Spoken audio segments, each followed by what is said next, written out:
আসলেই যে বন্ধুত্বের মানে বুঝে তার কাছে বন্ধুত্বের মূল্যটা অনেক বেশি। আচ্ছা, ৯ মাস পর আমার বেস্টির সাথে আমার দেখা। সো হ্যালো এভরিওয়ান, কেমন আছো তোমরা সবাই? আশা করছি সবাই অনেক ভালো আছো। আর আজকের এই ছোট্ট মিনি ব্লগটা আমার কাছে খুবই স্পেশাল। বাড়ির পাশের এক ভাস্তির থেকে সাইকেলটা ধার নিলাম যাতে তাড়াতাড়ি পৌঁছতে পারি ওদের বাড়িতে। আমার সই তার বাপের বাড়িতে আসার প্রায় 1 সপ্তাহ হতে চললো, আর আমি এখনো যাইনি ওদের বাড়িতে ওর সাথে দেখা করতে। তাই আজকে বেরিয়ে পড়লাম দেখা করতে যাওয়ার জন্য। প্রথমে বাজারে এসেছিলাম ওর ফেভারিট চিকেন পকোড়া নিতে, কিন্তু দুর্ভাগ্যবশত চিকেন পকোড়া দোকানে নেই, শেষ হয়ে গেছে। আর একটা দোকান ছিল মোমোর, যেখানে খুবই ভালো মোমো বানায়, আর গিয়ে দেখি ওই দোকানটাও বন্ধ। তারপর আমি আর একটা দোকান থেকে মোমো নিয়ে বেরিয়ে পড়লাম ওদের বাড়ির উদ্দেশ্যে।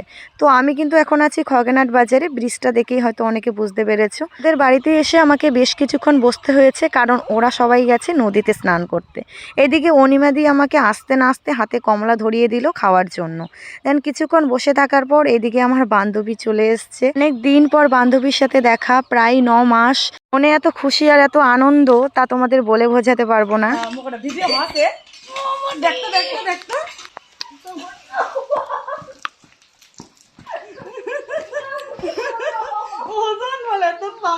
তোমার থেকে মোর ঘরটাই ভাল দেখা যাচ্ছে কে?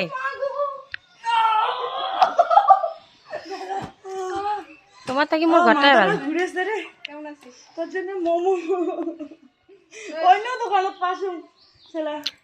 কোন দোকান থেকে আনছিস? ওই যে তাপসের না দোকান আছে না?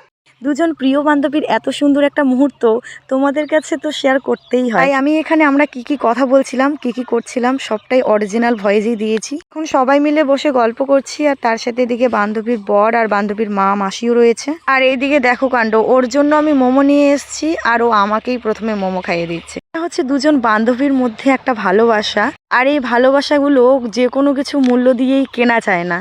তারপর আমার বান্ধবীর সাথে সাথে বান্ধবীর মা মাসিকেও আমি মোমো খাইয়ে দিয়েছিলাম। এভাবেই আমরা বেশ কিছুক্ষণ বসে সময় কাটাই, গল্প করে। দেন তারপর আমাদের কাছে চলে এলো চা, আর এই যে এদিকে টোস্ট।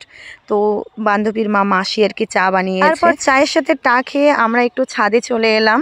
এখানে একটা ভিডিও শ্যুট করছিলাম। আশা করছি তোমরা অনেকেই বুঝতে পেরেছো যে আমরা কি ভিডিও শ্যুট করছি। ভিডিওটা বারবার কেটে যাচ্ছে, তাই আর করা হলো না, অন্যদিন ট্রাই করব। এখন আমি বেরিয়ে পড়লাম বাড়ির জন্য, কারণ এদিকে কিছুক্ষণ পর হচ্ছে সন্ধ্যা নেমে আসবে, বাড়ি যেতে হবে তাড়াতাড়ি। তারপর সবাইকে টাটা করে বেরিয়ে পড়লাম। খুব সুন্দর একটা মুহূর্ত আমরা একসাথে কাটাইলাম অনেক দিন পরে। আবার দেখা হবে যতদিন ওরা এখানে আছে। তো ভালো থাকবেন সবাই, টাটা।